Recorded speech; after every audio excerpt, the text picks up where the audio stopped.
Hello students, welcome to the online platform of Vedant Academy. Let me introduce myself to you. My name is Jyoti and we are going to start a series from 9th to 12th. मेरे साथ हम start करने वाले हैं 9th से 12th तक history की books. इस सीरीज में हम क्या करने वाले हैं? हम 9th से लेकर 12th तक सारी बुक्स को अच्छे से थोरली रीड करेंगे, जिसमें हम हर एक लाइन को क्लियर करते हुए जाएंगे, जिससे हमारे जितने भी डाउट्स हैं उसके लिए हमें किसी और चीज का सहारा ना लेना पड़े, सब कुछ आपका यहीं पे क्लियर हो जाए। So let me introduce the series to you.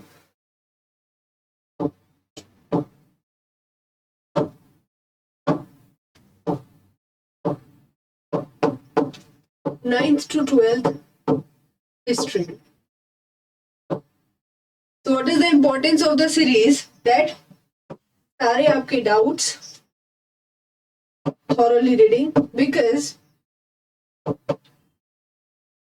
आप कोई भी एग्जाम देख लीजिए, चाहे वो आपका वनडे एग्जाम है या आपका यूपीएससी का एग्जाम है, यूपी ट्रिपल एसपी है, यूपी पीसीएस है, ऑल पीसीएस एग्जाम्स, आपके जो स्टेट से रिलेटेड एग्जाम्स हैं, हर एक चीज में क्या नीड होती है? Journal awareness of all the subjects. And journal awareness of all the subjects किस लेवल पर? आपकी 12th लेवल पर।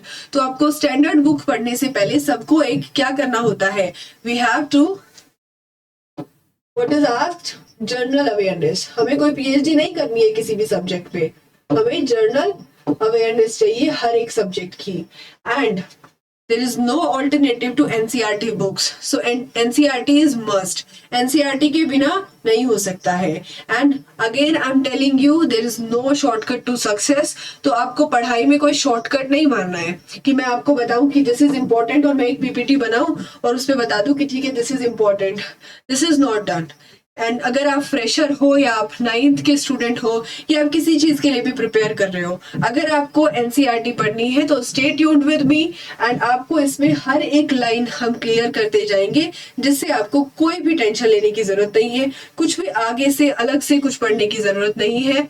और आपको सारे डाउट्स, हर एक लाइन या जितने भी टफ वर्ड्स जो इसमें हम मीनिंग ढूंढते हैं, सब आपको यहीं पे मिलेगा। So let us start. देखिए 8th क्लास तक हम क्या पढ़ते हैं? 8th क्लास तक हमने पढ़ा कि इंडियन इंडिपेंडेंस, कैसे इंडिया को इंडिपेंडेंस मिली और कैसे हमारा इंडिया से रिलेटेड हमने चीजें पढ़ी 8th में, इंडिपेंडेंस से रिलेटेड। वो हम आगे भी पढ़ेंगे, हमने एक शॉर्ट नोट पे हमने समझ लिया है।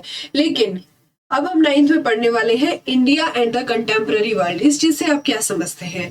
India and the contemporary world मतलब इंडिया को तो हम पढ़ ही रहे हैं, साथ साथ जो दुनिया भर में हो रहा था उस टाइम पे, सारे वर्ल्ड में वो क्या क्या हो रहा था। जैसे फॉर एग्जाम्पल आपने सुना है फ्रेंच रेवोल्यूशन जो हम आज पढ़ने वाले हैं, रशियन रेवोल्यूशन आपने नाम सुना है, हिटलर का नाम सुना है, और भी आपने बहुत सारे नाम ऐसे सुने हैं, जैसे नेपोलियन का नाम आपने सुना है।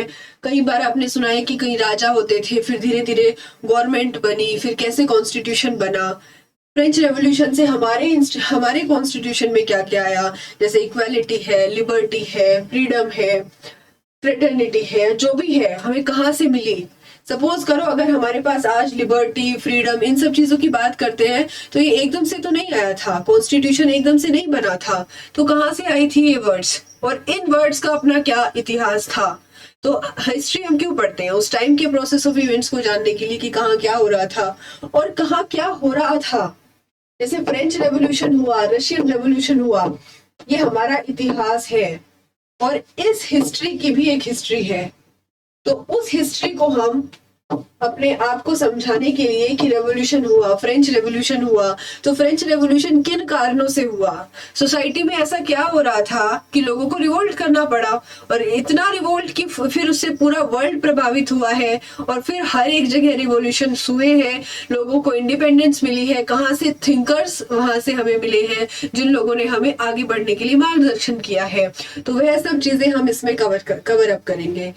तो साथ साथ हम हर एक लाइन को अच्छे से कवर अप करेंगे, जिससे कि हमें दोबारा एनसीईआरटी पढ़ने की जरूरत ना पड़े। तो इसलिए बिल्कुल ध्यान से एक एक पॉइंट हमें कवर अप करना है, तो हम इसको करने वाले हैं। और साथ ही मैं आपको बता दूं अभी एक न्यू एग्जाम लॉन्च हुआ है, CUET। उसमें भी आपका 12th लेवल तक का सब कुछ आएगा, 12th लेवल तक का सब्जेक्ट नॉलेज आपका आने वाला है, तो उसके लिए भी यह बहुत इंपॉर्टेंट है। तो अगर आपने नहीं पढ़ा है या आपने हिस्ट्री या ह्यूमैनिटी के सब्जेक्ट्स छोड़ दिए हैं तो आपको कोई टेंशन वाली बात नहीं है इसमें। We are going to start here, आपको सब कुछ इसी वीडियो में मिलेगा। So let us start.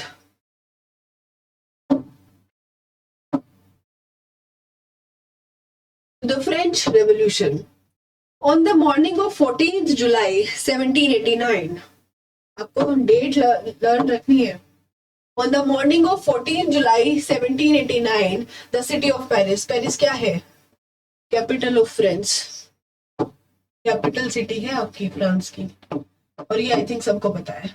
यहाँ पे सिर्फ आईफिल टावर ही नहीं है, बहुत कुछ हुआ है। फ्रेंच रेवोल्यूशन में कितना रोल है पेरिस का वो हम जानेंगे। So on the morning of 14 July 1789, the city of Paris was in state of alarm. क्या हो रहा था ऐसा कि सिटी इतनी खलबली मची हुई थी। The king had commanded troops to move into the city and rumors spread that he would soon order the army to open fire upon the citizens. ऐसी क्या हालत थी कि जो रूमर्स फैले हुए थे कि जो किंग की आर्मी है वो सिटीजन्स पर फायर करेगी। तो इससे क्या हुआ कि 7,000 men and women gathered in front of the town hall and decided to form a people's militia.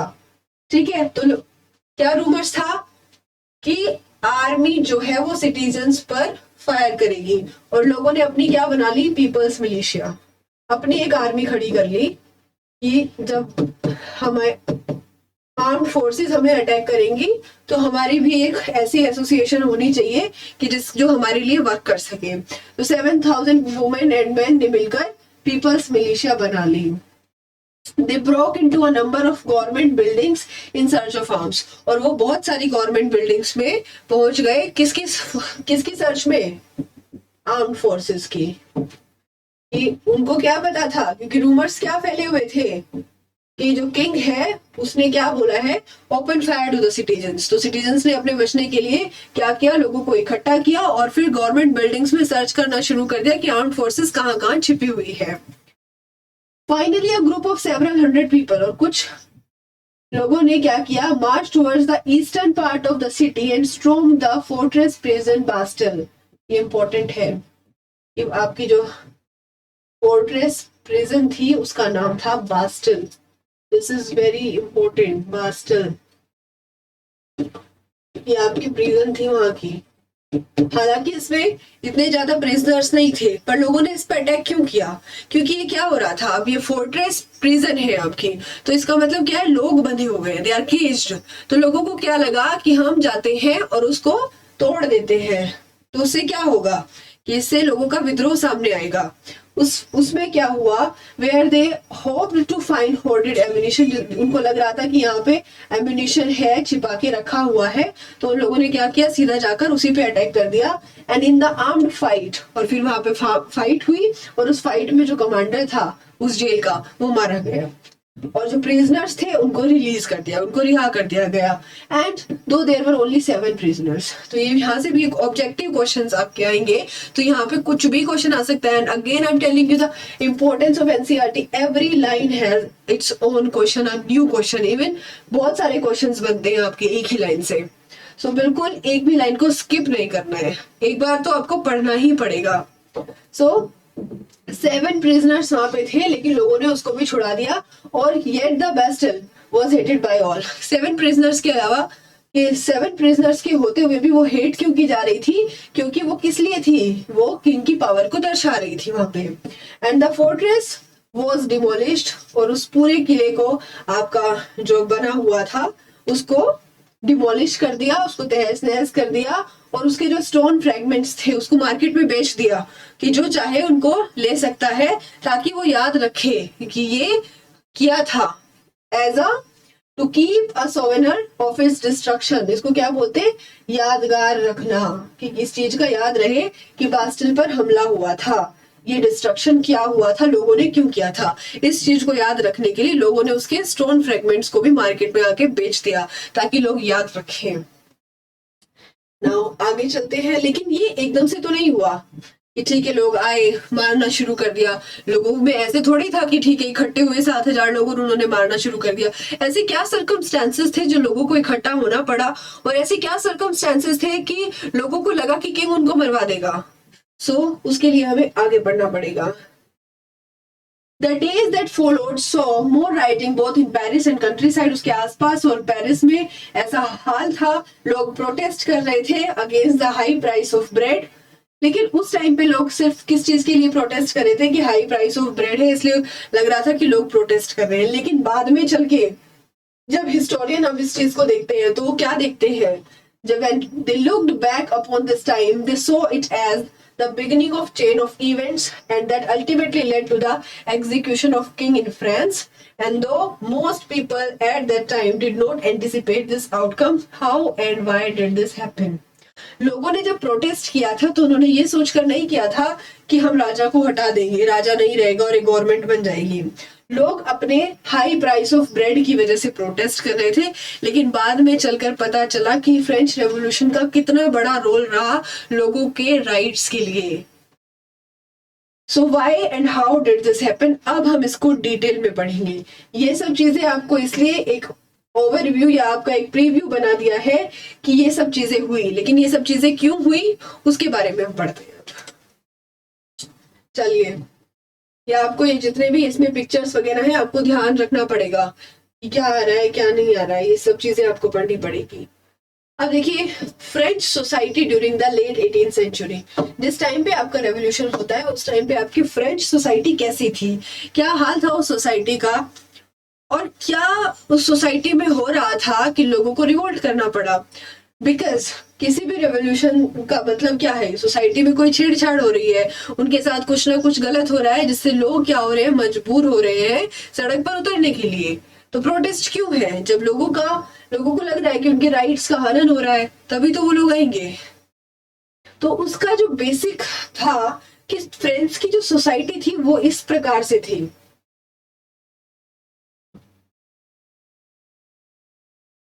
ये देखिए, फर्स्ट एस्टेट था, 3 एस्टेट्स में डिवाइड थी ये। फर्स्ट एस्टेट आपका था क्लर्जी, जो लोग चर्च से रिलेटेड थे, जो आपके प्रीस्ट थे, उनकी फैमिलीज थी, रिलीजियस जो लोग थे। तो जो भी आपका फर्स्ट एस्टेट था क्लर्जी, वो चर्च से बेस्ड था। So you have to listen very carefully because हर एक लाइन, हर एक वर्ड में आपका क्वेश्चन है। एंड सेकेंड एस्टेट था नोबिलिटी, जो किंग से रिलेटेड लोग थे, जो किंग और उसके जो भी मंत्री होते थे या जो भी उसके नोबल्स वगैरह थे उन सब से रिलेटेड था सेकंड स्टेट। थर्ड एस्टेट जो था वो था big businessman, merchants, court official, lawyers.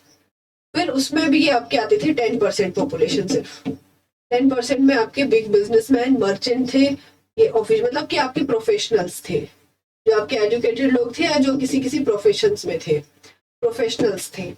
उसके बाद 90% आपका जो थर्ड एस्टेट था वह था peasant, artisan, small peasants, landless labours, servants. और उसमें भी क्या था कि जो आपके पीजेंट्स थे, ये 90% ऑफ द पॉपुलेशन था। जो टैक्स था, ना तो फर्स्ट स्टेट देता था ना सेकंड स्टेट देता था, इनको ये प्रिविलेज था, प्रिविलेज बाय बर्थ। पैदा होते ही इनको ये प्रिविलेज मिल जाता था कि ये टैक्स नहीं पे करती थी। टैक्स सिर्फ पे करता था थर्ड एस्टेट, जो आपके किसान लोग थे, जो आपके मजदूर थे, लेबरर्स थे, सिर्फ वही लोग थे जो आपके टैक्स पे करते थे। उसमें भी जो पीजेंट्स और किसान थे उसमें से भी सिर्फ कुछ लोग थे जिनके पास अपनी जमीन थी, जो अपनी जमीन को कल्टीवेट करते थे। जो कल्टीवेट करते थे वो उनकी खुद की जमीन थी। अदरवाइज या तो वो जमीन चर्च से रिलेटेड थी, या वो जमीन आपके सेकंड एस्टेट नोबिलिटी वालों की थी, या फिर जो थर्ड एस्टेट में रिच है, आपके बिजनेसमैन है, आपके ट्रेडर्स हैं, उनसे रिलेटेड थी। तो देखिए उनकी हालत क्या थी, और उनको ये टैक्स देना है। ना सिर्फ स्टेट को टैक्स देना है, उनको नोबिलिटी वालों को भी सर्विस प्रोवाइड करानी है। और एक टैक्स होता था टिथ करके, टिथेस, वो उनको क्लर्जी वालों को भी प्रोवाइड कराना है। तो थर्ड स्टेट पर तो दोहरी तिहरी मार पड़ी हुई थी कि उनको टैक्स कैसे देना है, उनको स्टेट को टैक्स देना है, उनको नोबल्स को टैक्स देना है और उनको चर्च को टैक्स देना है। इसी वजह से वो लोग परेशान थे। सो लेट अस रीड, जो मैंने आपको बताया वही हम इसमें रीड करेंगे कि आपके जो in 1774, Louis XVI of the Bourbon family of the kings ascended the throne of France, and he was 20 years old and married to the Austrian princess Marie Antoinette. Upon his accession, the new king found an empty treasury, and long years of wars had drained the financial sources of France.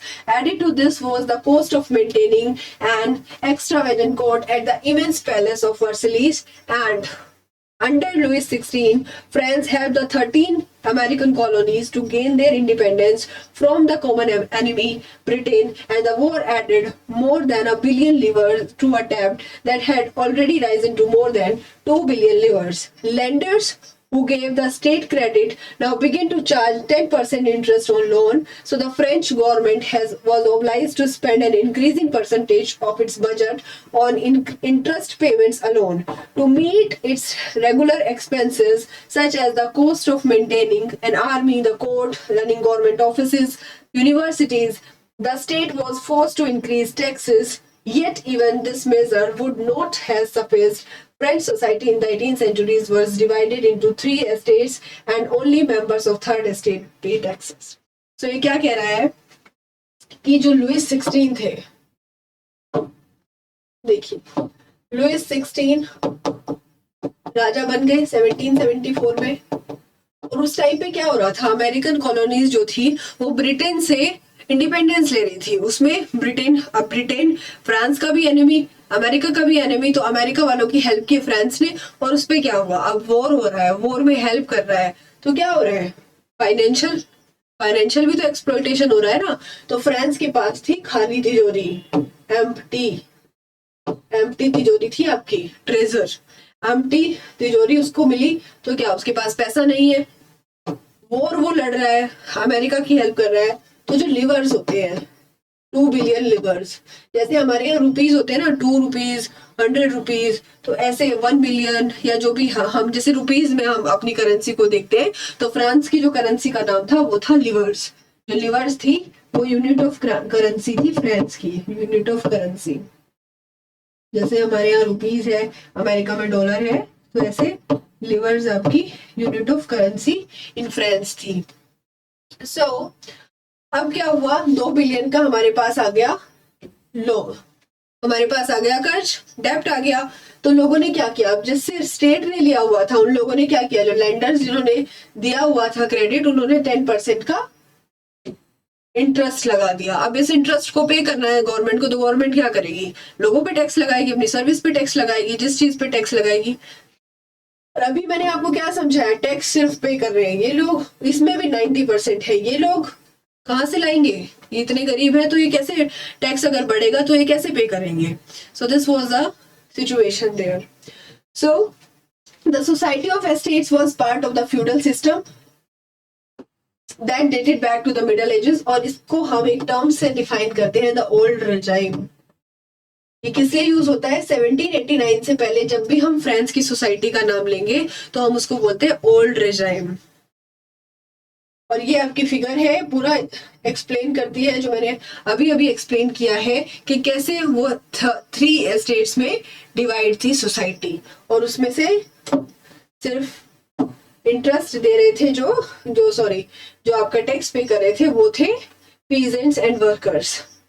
ठीक है, ये मैंने आपको बता दिया। उसके बाद क्या कर रहे थे वो, जैसे कि नोबेलिटी को भी, आपका जो किसान है वो नोबेलिटी के लिए भी हेल्प कर रहे थे। कैसे हेल्प कर रहे थे, उनके घर में काम करके, उनके फील्ड्स में काम करके, रोड्स बिल्ड हो रही है तो उसमें काम करके, उसका उनको कुछ नहीं मिलता था। उसके बाद चर्च जो था उनको भी उनको देना पड़ता था, उसको उस टैक्स को बोलते थे टेथ आप बोल सकते हो। ठीक है, tax levied by church comprising 1/10 of agriculture produce. अगर कोई भी किसान 100 रुपए कमा रहा है तो उसे 10 रुपए चर्च को देने हैं। उसके बाद उसको यहाँ पे नोबल्स के पास मजदूरी भी करनी है, और स्टेट को भी देना है, स्टेट को भी टैक्स देना है,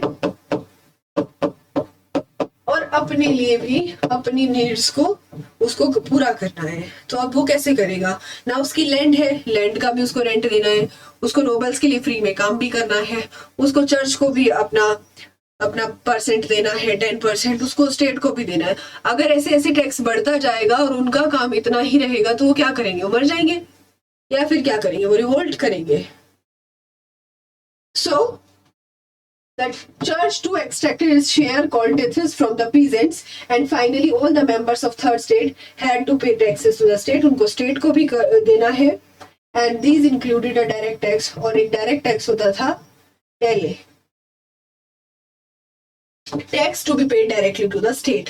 तो जो क्लर्जी जो चर्च को टैक्स देते थे उसका नाम था टिथ, एंड जो स्टेट को देते थे उसका नाम था डेट।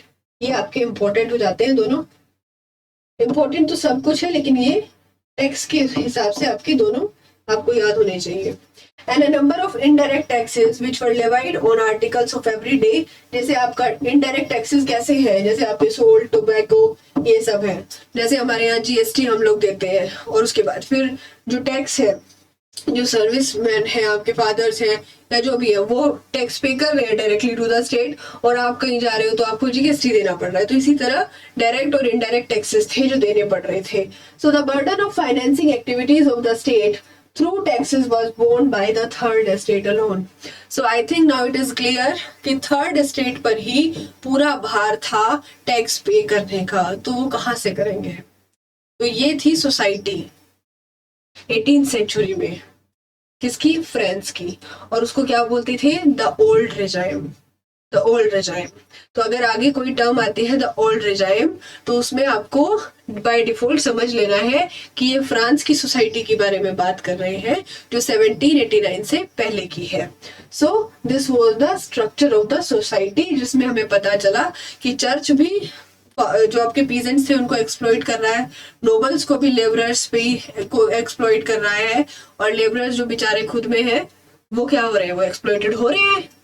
तो सिर्फ वही थे जो टैक्स पे कर रहे थे। अब आगे देख लेते हैं। ये आपको मैंने बता दिया कि लिवर्स जो थी वो यूनिट ऑफ करेंसी थी, जो कि 1794 में बंद हो गई थी। Clergy group of person invested with a special function in the church, ये चर्च वाले लोग थे। Now move to the next. तो ये आपको खुद पढ़ लेना है, एक्टिविटीज आपको देखनी है, बिकॉज ये ऐसा नहीं है कि इम्पोर्टेंट नहीं है, तो ये आपको खुद से करनी है।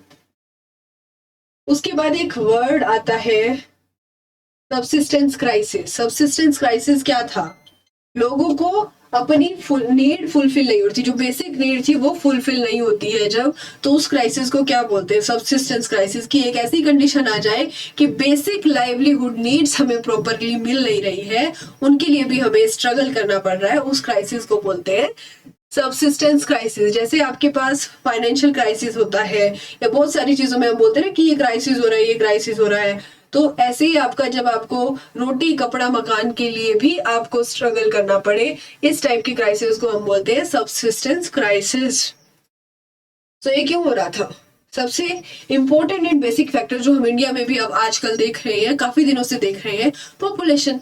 पॉपुलेशन बढ़ेगी तो ऑफ कोर्स क्राइसिस बढ़ेंगे, पॉपुलेशन बढ़ेगी तो आपके एम्प्लॉयमेंट रेट भी आपका डाउन जाएगा, बहुत सारी चीजों में आपकी डिमांड बढ़ जाएगी, सप्लाई कम होगी, तो फिर क्या होगा, क्राइसिस ही होंगे ना। अब कोरोना का एग्जाम्पल ले लो, कोरोना का एग्जाम्पल आप ले सकते हो कि डिमांड बढ़ गई, सप्लाईज कम हो गई, तो क्या हुआ लोगों का। So the population of France rose from 23 million in 1715 to 28 million in 1789, and this led to the rapid increase in the demand for the food grains. जैसे जैसे आपकी population बढ़ी तो आपकी food grain की demand बढ़ गई, and production उतना नहीं चल रहा था, तो इसलिए क्या हुआ, जब production, देखिए आप इकोनॉमिक्स में भी पढ़ते हैं, डिमांड किसी चीज की बढ़ गई है, सप्लाई जो है वो कम है, तो क्या होगा, प्राइस बढ़ेगा, ठीक है, प्राइस बढ़ जाएगा, उससे क्या बढ़ेगी, महंगाई, जिसको हम क्या बोलते हैं, इन्फ्लेशन। लेकिन हम इकोनॉमिक्स में ज्यादा नहीं घुसेंगे, हम सिर्फ इसको हिस्टोरिकल पॉइंट ऑफ व्यू से ही समझेंगे कि उस टाइम पे क्या हो रहा था कि लोगों के पास डिमांड ज्यादा थी और आपका जो प्रोडक्शन था वो उतनी तेजी से हो नहीं रहा था, सप्लाई कम थी, इसलिए लोगों के पास क्या हुआ, लोगों के पास जो वो जैसे हम लोग यहाँ पे रोटी खाते हैं, उस टाइम पे वहां क्या लोग खा रहे थे, ब्रेड खाते हैं वहां के लोग, उस टाइम पे ब्रेड जो उनका डाइट का था, staple diet for the majority people, तो प्राइस बढ़ गया। और जो वर्कर्स थे वो कहाँ पे काम कर रहे थे, वर्कशॉप्स में काम कर रहे थे, उनकी जो इनकम थी वो फिक्स थी, उनके जो वेजेस थे वो फिक्स्ड थे, तो उनकी जो सैलरी थी वो भी नहीं बढ़ रही थी। वेजेस फिक्स्ड है, डिमांड बढ़ रही है, सप्लाई है नहीं, तो वो और ज्यादा पुअर हो रहे हैं, और ज्यादा पुअर हो रहे हैं। तो एक गैप जो था पुअर और रिच पीपल के बीच में वो और बढ़ गया कि पुअर और पुअर हो गए और रिच जो है अपना रिच होते चले गए। तो पुअर यहाँ है और रिच यहाँ है, अगर वो पहले यहाँ उनका ग्राफ था तो अब और बढ़ गया। So the gap between the poor and the rich widened, और ज्यादा बढ़ गया, and things became worse the broad. अब देखो, अब पहले तो वो बेचारे अपनी वेजेस कम है, डिमांड ज्यादा है, सप्लाई कम है, ऊपर से जो उन्होंने क्रॉप अपना लगाया हुआ है ऊपर से उसमें फ्लड आ जाए, हेल स्ट्रॉम वगैरह आ जाए, तूफान आ जाए, तो क्या होगा। आपने सपोज करो आप गेहूं की खेती कर रहे हैं और उसमें आपका हेल स्ट्रॉम वगैरह या फिर कुछ भी आपका ऐसे वेदर कंडीशंस हो जाए जो उसको और खराब कर दे और आपकी पूरी की पूरी जो फसल है उसका वो नष्ट हो जाए। उस टाइम पे ये तो है नहीं कि आपको कोई बीमा मिल रहा है, एग्रीकल्चर बीमा, की अगर आपकी फसल खराब हो गई तो हम पैसे देंगे। वहां तो और बुरी हालत थे। तो एक तो वो लड़ रहे हैं अपनी बेसिक चीजों के ऊपर से नेचुरल कैलेमिटीज की वजह से उनकी रेड्यूस जो उनका हार्वेस्ट था उसमें भी कमी आ जाए, तो क्या करेंगे लोग। So this led to a subsistence crisis, something that occurred frequently in France during the old regime. फिर से old regime, अब यही टर्म यूज होगी, आपको खुद समझना है कि प्री 1789 से पहले की सोसाइटी को बोलते हैं ओल्ड regime, फ्रांस के लिए यूज होता है ये, ठीक है। तो इससे हमारा क्या हुआ, an extreme situation where the basic means of livelihoods are endangered, जहां आपको रोटी कपड़ा मकान के लिए भी संघर्ष करना पड़े, तो ऐसी सिचुएशन होती है, इसको बोलते हैं सबसिस्टेंस क्राइसिस। ना आपके पास पहनने के लिए कुछ हो, ना आपके पास खाने के लिए कुछ है, ना आपके पास रहने के लिए कुछ है, मतलब कि आपको अपनी नीड्स के लिए जद्दोजहद करनी पड़ रही है, तो ये होता है हमारा subsistence crisis. Now I think it was clear कि कैसे वो लोग जीने के लिए भी स्ट्रगल कर रहे थे, को फ्लो चार्ट के थ्रू भी हम समझेंगे।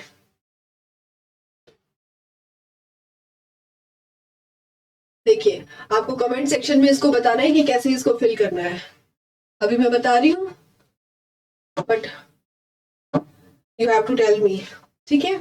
बेड हार्वेस्ट अगर होती है, सपोज हम एग्जांपल ले लेते हैं हमारे इधर गेहूं का, ठीक है, गेहूं का हम एग्जांपल ले लेते हैं। तो अगर हमारा गेहूं जो है खराब हो गया, किसी भी कारण से हमारा गेहूं खराब हो गया, तो क्या होगा, स्कैरसिटी, फूड स्कैरसिटी, मतलब कि गेहूं में कमी हो जाएगी, जरूरत पड़ेगी।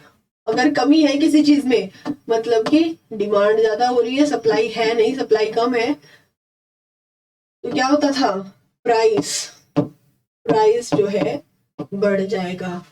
प्राइस बढ़ जाएगा तो जो पुअर पीपल है वो नहीं बाय कर सकते, तो क्या करेंगे, या तो वो जबरदस्ती घुसेंगे, चोरी करेंगे, कुछ भी करेंगे अपने खाने के लिए, क्या नहीं करेंगे वो, तो यहाँ से क्या होंगे, दंगे, फूड राइट्स, मतलब कि खाने के ऊपर दंगे।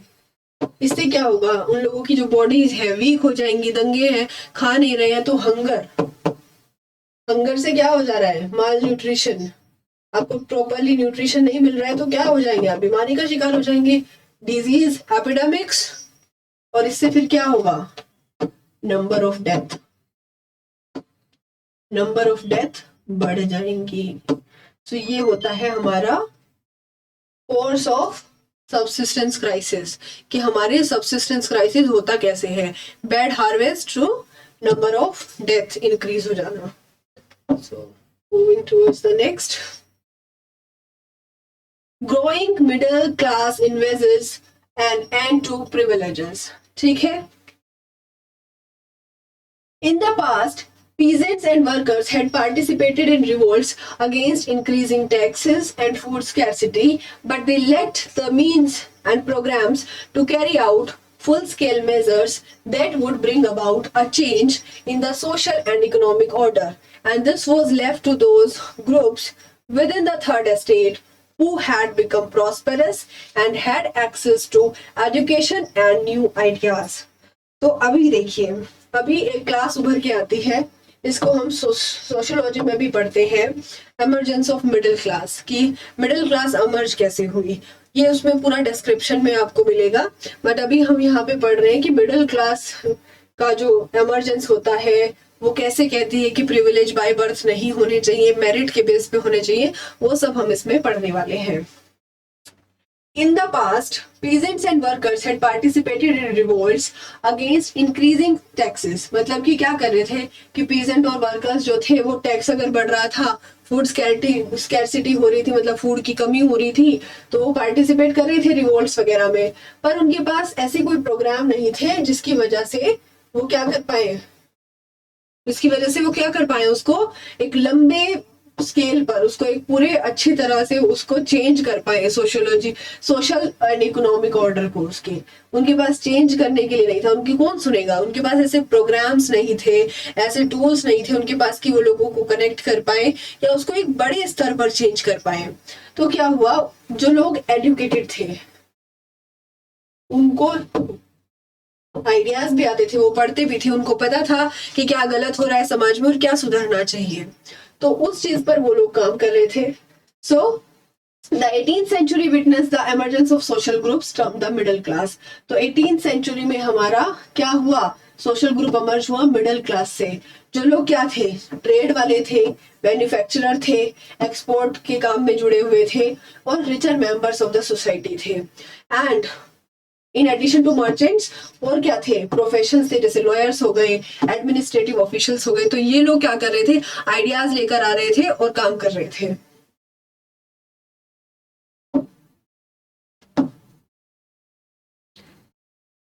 So these ideas envisaging a society based on freedom and equal law and opportunity for all were put forward by the philosophers. ठीक है, तो ये किस चीज के खिलाफ थे कि प्रिविलेज बाय बर्थ नहीं होना चाहिए, जैसे आप सुनते हैं राजा का बेटा राजा नहीं होना चाहिए, उसके मेरिट पे बेस होना चाहिए, या फिर इलेक्शन आए हमारे, लेकिन पहले तो ऐसा नहीं होता, पहले तो राजा होते थे ना। तो ऐसे ही वहां पे था, उन लोगों ने क्या कहा, उनका जो एजुकेटेड समाज था उसने क्या कहा कि अब हमारे को प्रिविलेज बाय बर्थ छोड़ना पड़ेगा और उसकी जो सोशल पोजीशन होगी वो उसकी मेरिट पर बेस्ड होगी। So these ideas, in ideas से क्या हुआ, इक्वल लॉज बनेंगे, सबके लिए अपॉर्चुनिटी होगी। और ये सब आया कहां से, हमारे फिलोसफर हुए जॉन लॉक एंड रूसो, इनकी वजह से ये सब आया। ठीक है, उनका नाम आप याद रखोगे, फ्रेंच रेवोल्यूशन से रिलेटेड। लॉक की एक डॉक्ट्राइन थी, doctrine of divine and absolute right of the monarch, कि there is no divine power lie within the monarch. पहले क्या बोलते थे कि राजा में दैवीय शक्ति है, वही देवतुल्य है, तो ये उसने बोला कि ऐसा कुछ नहीं है, तो उसने इस चीज का खिलाफ किया, उसने रिफ्यूट किया, sought to refute the doctrine of divine and absolute right of the monarch. और रूसो ने क्या किया, रूसो ने एक आइडिया फॉरवर्ड किया, proposing the form of government based on social contract between people and their representative. इसको हम एक एग्जांपल के थ्रू समझेंगे, जैसे आपके एमपीज होते हैं, एमएलएज होते हैं, या आपके रिप्रेजेंटेटिव होते हैं, ठीक है, ये क्या देते हैं आपको इलेक्शन में, ये आपको देते हैं मैनिफेस्टो, ठीक है, और आप इनसे क्या लेते हो, सोशल सिक्योरिटी या सिक्योरिटी हर चीज में, कि भाई प्राइस कम होने चाहिए, बिजली पानी के दाम कम होने चाहिए। तो ये क्या हुआ, एक कॉन्ट्रैक्ट हो गया, सोशल कॉन्ट्रैक्ट हो गया, ठीक है। And in the spirit of laws, तो इसने सोशल कॉन्ट्रैक्ट के बारे में बताया कि लोगों को ऐसे सोशल कॉन्ट्रैक्ट के बेस पे काम करना पड़ेगा, गवर्नमेंट फॉर्म करनी पड़ेगी। और लॉक ने बताया कि ऐसी कोई डिवाइन पावर नहीं, कोई राजा जो है वो भगवान नहीं होता है। सो फिर आते हैं हमारे मोंटेस्क्यू, उन्होंने कहा in the spirit of laws, उन्होंने प्रपोज किया डिवीजन ऑफ पावर विद, की गवर्नमेंट में भी पावर का डिवीजन होना चाहिए, between legislative, executive and judiciary. ये क्या होते हैं, पढ़ते हैं आप, पिलर्स होते हैं हमारे। लेजिस्लेटिव में क्या आते हैं आपके एमपीज आ गए, एमएलएज आ गए, फिर आपके क्या आते हैं, मिनिस्टर्स आ गए, काउंसिल ऑफ मिनिस्टर्स आ गए, जिसमें आपके हम पढ़ते हैं अपना चीफ मिनिस्टर, प्राइम मिनिस्टर, आपके council of minister, cabinet ministers, वो सब आ गए। फिर जुडिशरी आती है आपकी, और चौथा एक पिलर क्या होता है, मीडिया। सो दिस मॉडल, ये मॉडल आया कहाँ से, यूएसए से। यूएसए में क्या हो गया था, कॉन्स्टिट्यूशन बन गया था, तो फ्रांस के लोग क्या कर रहे थे कि जैसे यूएसए में हुआ है ऐसे हमें चाहिए, कि हमें भी एक कॉन्स्टिट्यूशन चाहिए। तो उनकी डिमांड क्या हो गई थी कि उन्हें कॉन्स्टिट्यूशन चाहिए था अपने लिए। सो दिस वाज द, जो हमारी क्या करे, गारंटी ले। और गारंटी किसकी ले, इंडिविजुअल राइट की, कि कोई सोसाइटी की राइट के लिए नहीं लड़ रहे हम अब इंडिविजुअल राइट्स के लिए लड़ेंगे। तो ठीक है, तो the ideas of these philosophers were discussed. ये सैलून्स में डिस्कस होने लग गए, न्यूज़पेपर में आने लग गए, कॉफी हाउसेस में आने लग गए, और फिर धीरे धीरे ग्रुप्स बनने लग गए। और ये उन लोगों के लिए भी लड़ रहे थे, या उन लोगों तक भी बात पहुंच रही थी जो पढ़ नहीं सकते, लिख नहीं सकते। So the news that Louis 16, और एक न्यूज चल रही थी कि वो अपने एक्सपेंसेस और जो 2 बिलियन लिवर्स का कर्ज था उससे बचने के लिए राजा और टैक्स बढ़ाने वाला है। तो इससे क्या हुआ, लोगों में प्रोटेस्ट होना शुरू हो गया और एंगर आना शुरू हो गया कि अब हम और टैक्स नहीं देंगे, and we will have to make some laws, we will have to work for the constitution. अब हम और टैक्स नहीं पे करेंगे। तो लोग गुस्से में आकर इकट्ठे होते थे और प्रोटेस्ट करते थे। सो सी, फ्रेंच रेवोल्यूशन जो है आपका एक काफी इंटरेस्टिंग और एक बड़ा टॉपिक है, तो हम इसको 3 पार्ट्स में कवर करेंगे। So this was about our first part, जिसमें हमने पढ़ा कि फ्रांस की सोसाइटी कैसी थी और लोगों में गुस्सा क्यों था, व्हाई पीपल वर एंग्री। तो पीपल इसलिए एंग्री थे कि सिर्फ थर्ड एस्टेट के ऊपर ही सारा बोझ था स्टेट्स का, और जो नोबिलिटी थी, जो चर्च के लोग थे, वो सारे प्रिविलेजेस बाय बर्थ अपना देख रहे थे, उनको सारे प्रिविलेजेस प्रोवाइड हो रहे थे बाय बर्थ, उनको कुछ नहीं करना पड़ता था, वो मजे में थे।